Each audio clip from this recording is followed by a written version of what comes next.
आज मी तुमच्यासोबत अंडा सँडविचची अशी एक रेसिपी शेअर करणार आहे। एकदा जर तुम्ही असं बनवलं तर नेहमी असंच बनवाल।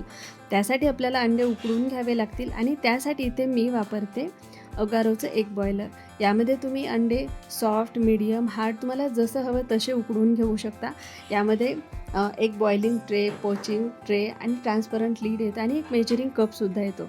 तुम्हाला ज्या पद्धतीचे हे उकडून हवे असतील तेवढे यामध्ये पाणी टाकायचं आणि हे मशीन लावायचं आणि अंडे बॉईल झाले की हे ॲटोमॅटिक बंदसुद्धा होते। यामध्ये तुम्ही भाज्यासुद्धा उकडून घेऊ शकता।